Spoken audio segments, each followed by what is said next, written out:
అన్న. నమస్తే. మీ పేరు? నా పేరు అశోక్. ఓకే, ఏ ఏరియాలో ఉంటారు? ఇది యాదగిరి నగరే. యాదగిరి నగర్. అన్న, మీరేం చేస్తుంటారు? నేను ఎలక్ట్రీషియన్. ఎలక్ట్రీషియన్. ఇప్పుడు జూబ్లీ హిల్స్ నియోజకవర్గంలో ఉప ఎన్నికలు అనేది రాబోతున్నాయి కదా, ఎవరు గెలిచే అవకాశం ఉందంటే? రేవంత్ రెడ్డి ఎందుకంటారు అట్లా అంత గట్టిగా చెప్తున్నారు? మంచిగా చేస్తారు అంతా. చాలా చెప్పిన పథకాలన్నీ మీకు అందుతున్నాయా మరి? అంతున్నాయి, సన్న బియ్యం వస్తున్నాయా? వస్తున్నాయి. ఎలా ఉన్నాయి, వండుకుంటున్నారా మరి అవి? లేదు వండుకుంటా, మంచిగుంటాను. మంచిగా ఉన్నాయా? అంటే ముందు దొడ్డు బియ్యం వస్తుండే కదా. ఇప్పుడు సన్నబియ్య మంచిగా ఇస్తుండు మాకు. అంటే అన్న మీకు ఫ్రీ కరెంట్ వస్తుందా మరి? ఫ్రీయే కన్నా. ముందు ఎంత వస్తుండే కరెంట్? అప్పుడు 800-900 వస్తుండే, ఇప్పుడు తక్కువైంది చాలా. మరి మహిళలకి ఫ్రీ బస్ పెట్టారు, మీ ఇంట్లో వాళ్ళు ప్రయాణిస్తున్నారా? ప్రయాణిస్తారు ఫ్రీగా మంచిగా. ఇప్పుడు ముందు చార్జెస్ ఇవ్వాల్సింది వచ్చేది, మళ్ళీ ఇప్పుడు ఏం లేదు, ఫ్రీగా ఉన్నది అంతా.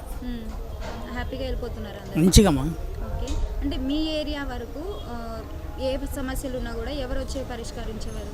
నవన్యాలు చూసుకుంటాడు మాకు వచ్చి. ఎటువంటి సమస్య ఏదో చెప్పినా కానీ వచ్చేస్తాడు కంపల్సరీ. ఒకవేళ మళ్ళీ కూడా రేవంత్ రెడ్డి గారే ముఖ్యమంత్రిగా ఉండాలని అనుకుంటున్నారు? అవునమ్మా, అయినా మంచిగా చూసుకుంటాం మాకు. ఓకే, మీ ఉద్దేశంలో బీఆర్ఎస్ పరిపాలన బాగుందంటారా లేదంటే రేవంత్ రెడ్డి గారి పరిపాలన? రేవంత్ రెడ్డి. మరి బీజేపీ పరిస్థితి?